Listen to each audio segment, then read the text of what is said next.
Dan saatnya kita akan menyimak market highlights. Pemirsa, saham Bank Mandiri kembali cetak rekor tertinggi di atas 6.900 diduga karena sentimen peluang dividen dan juga laba bersih ESA Industries dan kode saham ESA yang turun 75% menjadi 34,61 juta US dollar di tahun 2023. Kemudian Bursa Efek Indonesia yang mengumumkan 4 emiten akan gelar buyback untuk delisting.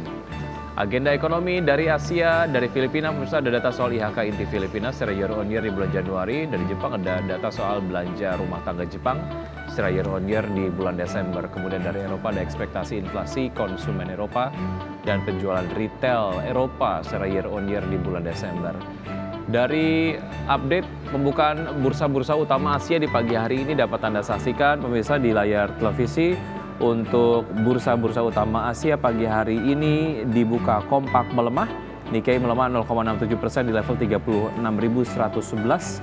Kemudian STI Singapura melemah 0,12% di level 3.130. Kospi Korea melemah 0,72% di level 2.572 dan Hang Seng Hong Kong dibuka melemah 0,15%.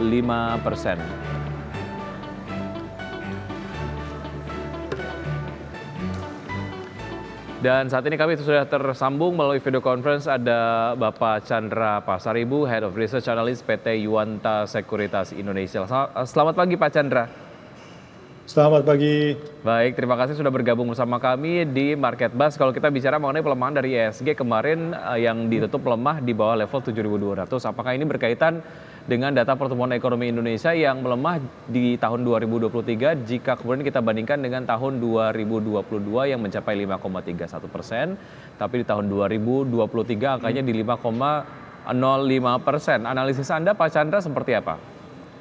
Sebenarnya dari GDP growth sih sebenarnya masih nggak terlalu jelek ya. Jadi harusnya sih agak ada penurunan sedikit pertumbuhan itu memang harusnya terekspektasi ya, terutama pada saat harga komoditi itu agak softening sehingga memang dari sisi ekspor import pertumbuhan menjadi cenderung lebih lambat ya. Jadi akhirnya untuk di fourth quarter itu banyak didorong oleh konsumsi maupun dari sisi investasi, sedangkan di ekspor importnya cenderung melambat sedikit ya. Jadi sebenarnya dengan pertumbuhan yang masih relatif baik, tetapi harusnya perlambatan itu diekspektasi.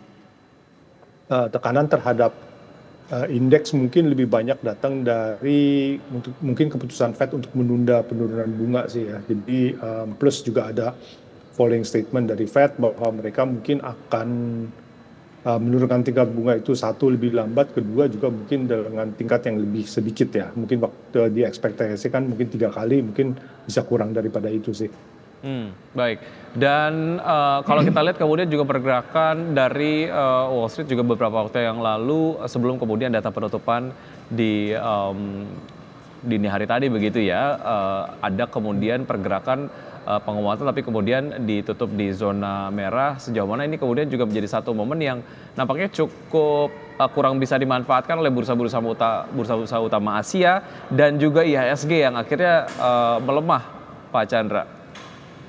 Ya betul, jadi memang kemarin itu kalau kita lihat IHSG sendiri itu kan sebenarnya rally cukup cepat sih dari bulan November, Desember ya, masuk ke Januari itu cukup kuat.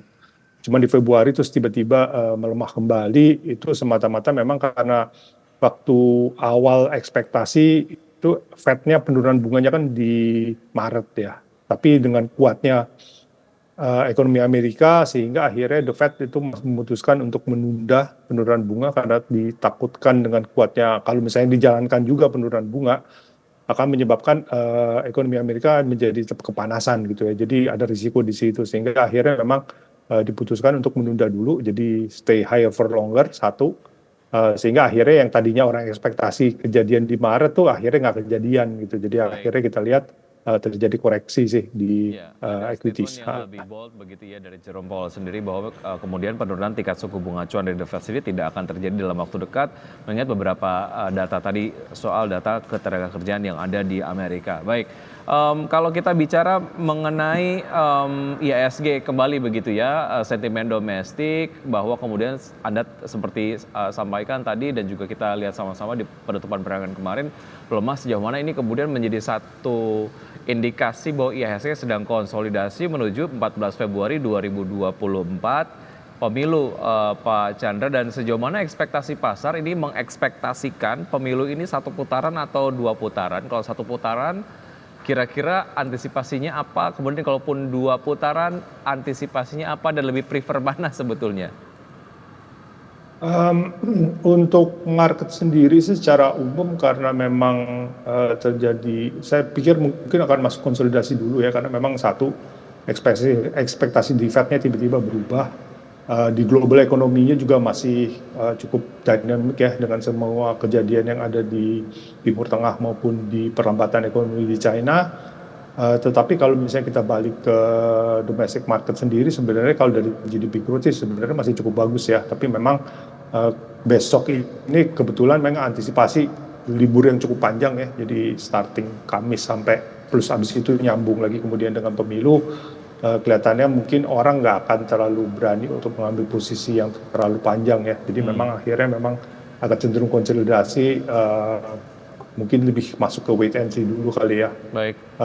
Menyambung yang pertanyaan Mas tentang pemilu sih, kelihatannya cenderung mungkin akan lebih beneficiary kalau satu kali ya, karena jauh lebih efisien dari sisi biaya. Tapi kalau misalnya memang harga demokrasi itu harus dua kali, saya pikir sih market akan fine-fine aja ya, bahwa memang itu artinya harga demokrasi yang harus kita bayar sih.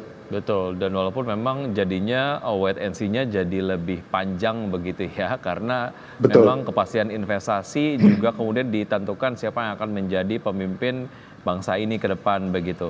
Baik, kita akan bahas sedikit mengenai Bank Mandiri yang secara pergerakan harga saham ini capai rekor tertinggi. Ini juga nampaknya inline dengan laporan keuangan beberapa waktu yang lalu yang juga mencatatkan kerja moncer tembus rekor juga begitu ya. Kemudian ditambah lagi ada isu mengenai pembagian dividen dari BMRI sendiri.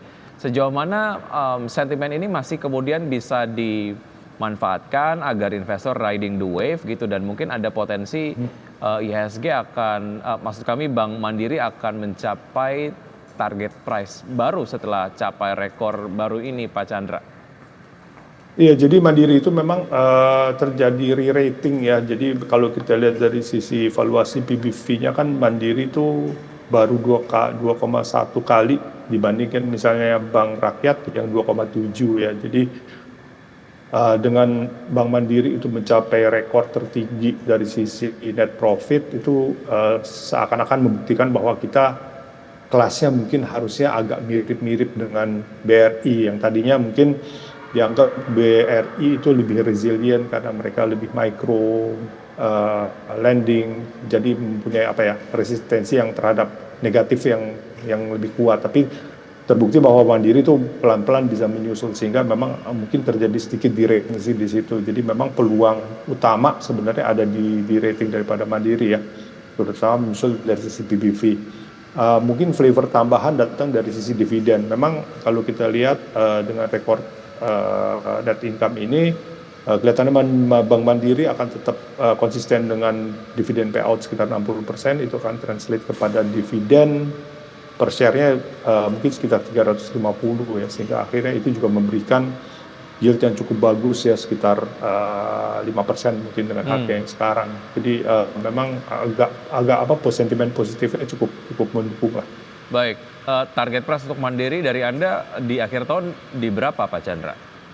Kita di 7.700. 7.700? Ya, betul. Baik, artinya gapnya masih cukup lebar begitu ya, kalaupun memang masuk sekarang dengan kemudian keyakinan untuk bisa masuk ke Bank Mandiri dengan term investasi menengah ke panjang begitu, mungkin bisa chip in begitu ya. Baik, kita akan tinggalkan segmen ini, kita akan lanjutkan usaha jeda berikut ini Pak Chandra, dan pemirsa tetap sama kami, usaha jeda kami akan segera kembali.